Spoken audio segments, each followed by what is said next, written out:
उपमुख्यमंत्री एकनाथ शिंदे उद्या बिहार दौऱ्यावरती जाणार आहेत। बिहार निवडणुकीच्या प्रचारासाठी एकनाथ शिंदे मैदानात उतरले।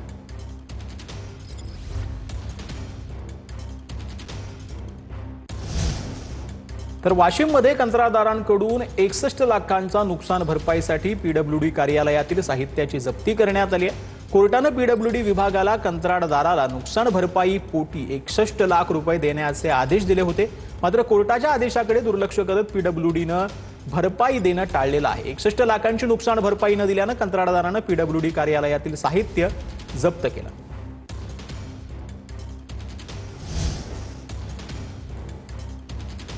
लातूर शहरामध्ये कोयता घेऊन फिरणाऱ्या तरुणांना पोलिसांनी अद्दल घडवलेली आहे। लातूर शहराच्या बायपास रस्त्यावरती तरुणांची पोलिसांनी धिंड काढली आहे।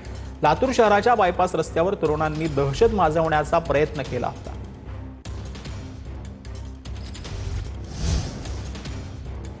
तर शिंदेंचा कोल्हापूर दौऱ्यामध्ये रस्त्याची डागडुजी, 24 तासात खड्डे जे आहेत ते पडलेले आहेत। कोल्हापूरच्या उपनगराशी जोडणाऱ्या रस्त्याची अवस्था बिकट झाल्याचं पाहायला मिळते। कोल्हापुरात रस्त्यासाठी 110 कोटी निधीला गेल्या वर्षी मान्यता देण्यात आली होती। केवळ राजकारणाच्या दौऱ्यावेळी रस्ते दुरुस्ती नागरिकांनी हा संताप व्यक्त केला।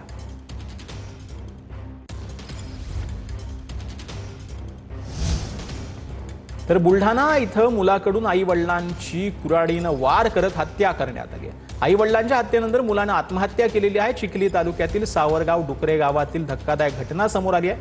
हत्येचं कारण अद्यापही स्पष्ट नाही।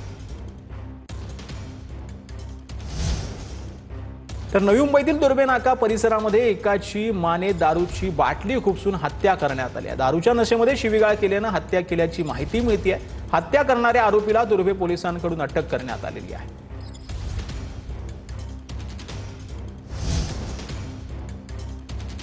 तर नवी मुंबईमध्ये सायबर फसवणूक करणाऱ्या रॅकेटचा भांडाफोड करण्यात आलाय। ऑनलाईन गेमिंगद्वारे फसवणूक करणाऱ्या 12 जणांच्या टोळीला अटक करण्यात आली आहे। सायबर चोरट्यांकडून देशभरामध्ये 83.97 कोटींची फसवणूक झाल्याची माहिती आता समोर येते।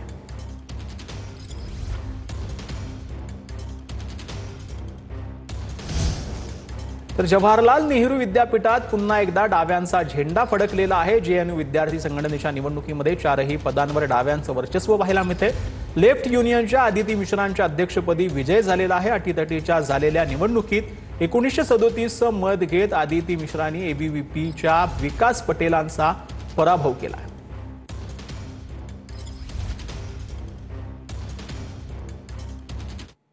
तर ठाण्यामध्ये गणेश नाईक चांगलं काम करतायत, आम्हीही चांगलं काम करतोय, आदित्य ठाकरेंनी हे वक्तव्य केलंय। भाजपात आणि मित्रपक्षात भ्रष्ट लोक आहेत, त्यांचा भाजपा कार्यकर्त्यांनी विचार करावा, आदित्य ठाकरे यांनी हे वक्तव्य केलं। इथे आमचं देखील पक्ष जोरात काम करत आहे। गणेश नाईकजी देखील तसंच चांगलं काम करत आहेत। महत्त्वाची गोष्ट हीच आहे की आता भाजपच्या कार्यकर्त्यांनी विचार करायला पाहिजे की जे सोबत किंवा 2 साथीदार घेतलेत, सगळे जगातले भ्रष्ट लोक हे भाजपचे एक तर मित्र पक्षात आहेत किंवा भाजपमध्ये आहेत। की भाजपला असं वाटतंय की काम केलं नाही केलं, आश्वासनं जे दिली ती पूर्ण केली नाही केली तरी आम्हीच सत्तेत येतोय। तर सरकारचे जादूचे प्रयोग सुरू झाले आहेत असं अंबादास दानवेंनी म्हटलंय। पार्थ पवार जमीन व्यवहार प्रकरणी गुन्हा दाखल, मात्र पार्थ पवारांचं आणि त्यांच्या कंपनीचं नाव वगळलं असं अंबादास दानवेंनी म्हटलंय।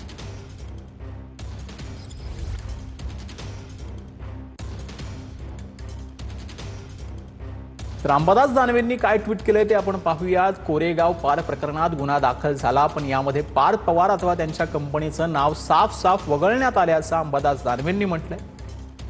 उघडकीस आल्याचा अवघ्या 24 तासात असं नाही चालणार मुख्यमंत्री महोदय, असं अंबादास दानवेंनी म्हटलंय। या विषयाची चौकशी करणारे अधिकारी विकास खारगे निश्चितच स्वच्छ प्रतिमेचे आहेत, असं अंबादास दानवेंनी म्हटलेलं आहे। पण प्रकरणामध्ये गुंतलेली नावं पाहता यामध्ये कडक बाण्याचे एक निवृत्त न्यायमूर्तीही सरकारनं द्यायला हवेत, असं अंबादास दानवेंनी म्हटलंय। तर कोरेगाव प्रकरणामध्ये गुन्हा दाखल झालाय, परंतु पार्थ पवारांचं नाव वगळण्यात आल्याचं अंबादास दानवेंनी म्हटलेलं आहे। सरकारचे जादूचे प्रयोग सुरू आहेत असं देखील अंबादास दानवेंनी म्हटलंय।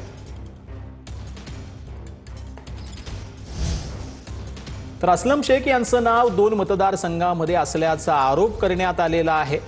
यावर आता उद्धव ठाकरे, राज ठाकरे आणि शरद पवार आणि राहुल गांधींनी उत्तर द्यावं, असं अमित साठम यांनी म्हटलंय।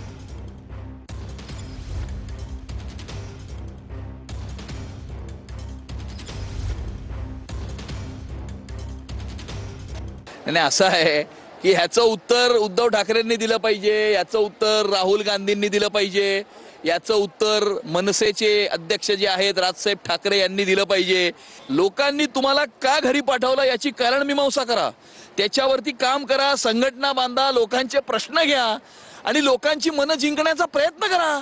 लोकांमध्ये जाऊन हे असे खोटे नाटे आरोप फेक नरेटिव्ह पसरवून काही होणार नाही.